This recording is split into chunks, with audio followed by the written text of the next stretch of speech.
Hello there, ladies and gentlemen, boys and girls, children of all ages. Now, the Bible has two books that actually have names of women on them because those women are very important and significant in the story of Israel and the story of Jesus. Obviously, we have Ruth, which we covered already. She came after Judges. She was living during that time. And then we have Esther. Esther, alive during the time of the Persian rule of Israel, right after Babylon came Persia. Anyway, so she was living around this time. There were people going back to Jerusalem, and there were people that stayed behind in Babylon and the other areas in the provinces that they had been exiled to.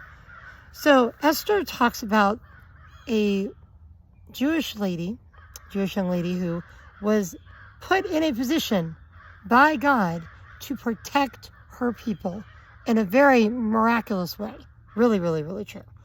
Esther chapter 1 starts with Queen Vashti getting disposed. She's gone out of the picture because the King Xerxes, or Ahasuerus, very evil king, by the way. If you get into the story of his career as a king, I mean, he literally had like a short fuse. At the flip of a switch, he could be really great or he could be really evil. He's like do horrible things or do great things. So the very turbulent time in Persia at that point when this whole story takes place. And he throws a huge party. Vashti doesn't want to come as a dinner guest and flaunt her beauty in front of everybody. I wonder why she wouldn't want to do that. Gee. Anyway, so he casts her out. And then the king's like, well, now I miss her after a week. He's like, oh, I miss her. So I guess I'm going to need to, find a queen. So Esther is chosen as queen in chapter 2. We find out that Esther is actually living with her uncle Mordecai, who is a Jew.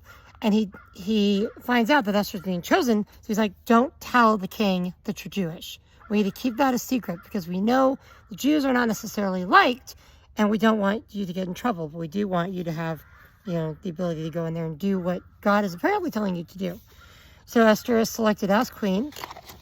And then also at the end of chapter 2 is an interesting point there. Mordecai saves the king's life. He does this thing where he finds out that there's an assassination conspiracy going on, and he goes ahead and he reveals it, and the king doesn't get killed, which is a major important part later in the book and the story.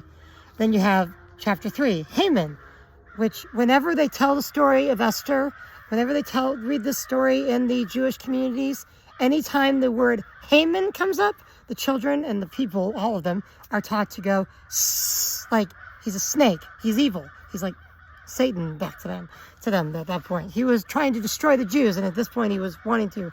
Mordecai refuses.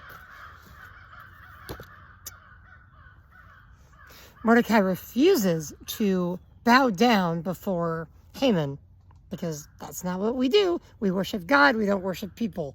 You should know that. But Haman's, of course, his pride's wounded by this whole thing. And he plots to tell the king about all of this. And he goes and tells the king, we need to get rid of the Jews. These people are out to get you. He lies, of course, obviously, that the Jews weren't out to get the king. Most of them were happy living in their lives right now. They've been in captivity for long enough. They're second generations of children now. And it's like he goes and lies about them. The Jews being lied about. Nothing new about that. It's been going on. And Haman goes and tells the king, we need to get rid of all of them. He convinces the king to write an edict to destroy all the Jews on this certain day. And then in chapter 4, Mordecai is, of course, mourning this because he finds out about Haman's edict that he's trying to get passed and that is getting passed. And Mordecai is upset about that.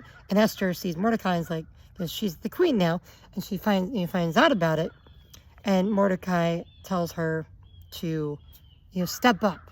Such a time as this, you have been called. Such a time as this. And Esther decides, okay, I'm going to stand up for my people, Israel. I'm going to do what God has called me to do. And that is the first 4 chapters of Esther. I highly recommend just reading through this book. There are so many novels, really good novels written about it, but just reading the text, reading the God-inspired scriptures, the Holy Spirit-driven word is enough. So keep up with the word of truth, and we'll hit the rest of Esther in the next video. God bless.